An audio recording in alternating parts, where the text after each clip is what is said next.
It looks like there's official evidence that a Spyro project could be on the way. I gotta warn you though, there's a lot of legal talk involved, but I am going to try and make it as understandable as possible. Let's talk about it. Whoa!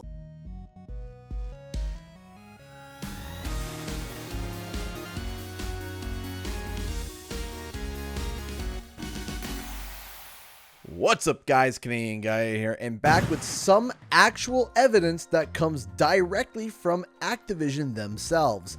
No, this is not a speculation video. This is actual legitimate evidence, but it's, well, complicated. Now, before I read you this wall of text, I'm going to let you guys know that what I'm about to tell you is a Spyro-based project. I cannot confirm if it's a game. The only thing I can confirm is that Activision has interest in making some type of Spyro product. I know it sounds weird, but let's get into it. Today, we're going to be talking about trademarks. Jump Button was exploring the United States Patent and Trademark Office's website. This is a public site that anyone can access when it comes to trademarks. Now, whenever you apply for a trademark, whether it's within your own brand or for something new, you have to apply for those products to the USPTO. Those trademarks are public for all to see. So Jump Button began a search and discovered something interesting in regards to the Spyro IP. Let's read his quote. In early 2019, Activision filed 12 new Spyro and Spyro the Dragon trademarks covering a litany of products. They have yet to supply a statement of use in commerce specimen. Think of that as proof of use. And this past week, they have filed for an extension on the deadline to do so. This will be their fourth extension for an SOU on these 12 marks. According to the documentation shown, you're only allowed 5 and must file a statement of use before 36 months have passed from the initial application date. Ergo, they must file a statement of use on these marks by spring 2022 or the marks may be abandoned. You must provide a valid reason for the extension. This is what Activision has listed as the reasoning for postponing their statements of use: product or service research or development, manufacturing activities, steps to acquire distributors. This is used unilaterally across all 12 marks. I will not speculate on what products they are or aren't researching and or developing, but I will note they have released things that fit the descriptions of several of these marks since they have been filed. Various apparel, merchandise, etc. So if they haven't used those as a specimen, then I am inclined to believe that there is something else to come. I, again, will not speculate on what, if any, games, products, services, etc. are or aren't in development. The statement of use extensions were on the 26th and the 27th of May. Now, some of you might have understood 100% what Jump Button just said, but if you didn't, that's okay, because I'm going to break it down and simplify it. I also want to make a note that we are not lawyers, but we are trying our best to translate this to layman's terms the best as we can, but there might be some details that we don't get 100% correct. But again, this is what we believe it means. In 2019, Activision applied for new trademarks within the Spyro franchise. In total, this accumulates to 12. In order to sell an item and for the idea or name to not be taken, you have to trademark it. But the only way you can trademark it is if you're proving that you're using the trademark to make money. Now, these 12 trademarks can be anything, but when you apply for a trademark, each mark costs money to apply, and Activision paid the fee 12 times for Spyro. Now, like I said, in order to hold on to a trademark, you have to show public evidence that you're using the trademark to earn money. You have 3 years from the time you apply to present the trademark publicly or you lose it.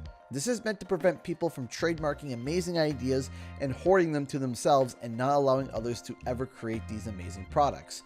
Now, after every about 7 months, the USPTO checks to see if you have given evidence to the public of said trademark. If you have not, and you want to continue maintaining that said trademark, you must request an extension and give a reason as to why you are not presenting it to the public.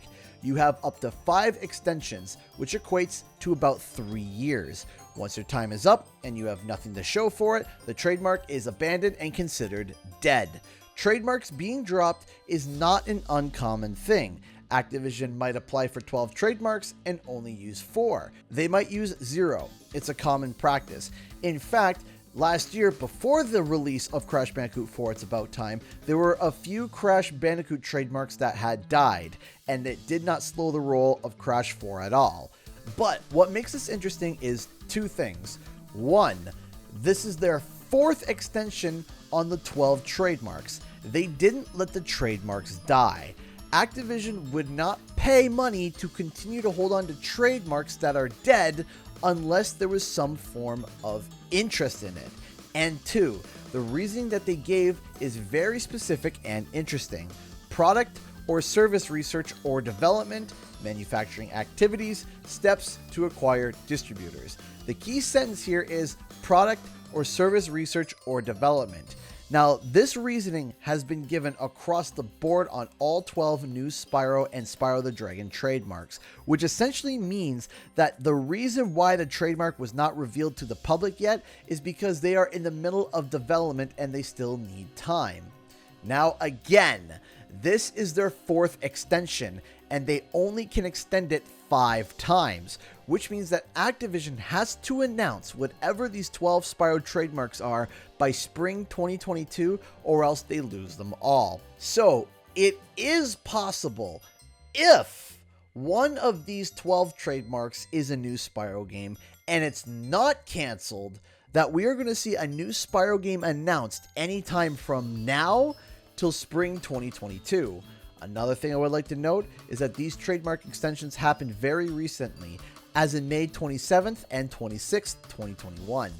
On top of all that, the Spyro the Dragon website was going to expire back in March 2021, but in August 2020, they extended the site's name trademark to fall 2022. So, does this confirm that Spyro 4 is in development? I need to stress that no, this doesn't mean that Spyro 4 is in development.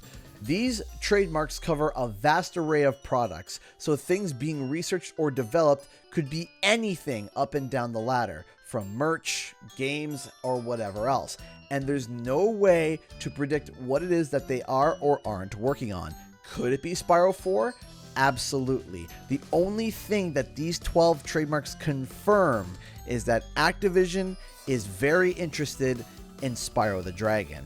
So now that we have specifics about Spyro from Activision themselves, along with evidence of actual interest, the speculation train continues at full force. So, are we going to have to wait till spring 2022 to see Spyro, or will we see him sooner? We will just have to see. Thank you so much to all those who not only support the channel, but myself and my family. Because of your contributions, I'm able to do this full time. If you'd like to support the channel, please consider clicking the join button or becoming a Patreon with the link in the description. I also live stream every Thursday and Friday at 7 p.m. Eastern Standard Time. Come on by and say hi. Again, thank you to everyone, and I'll see you guys in the next video and or live stream.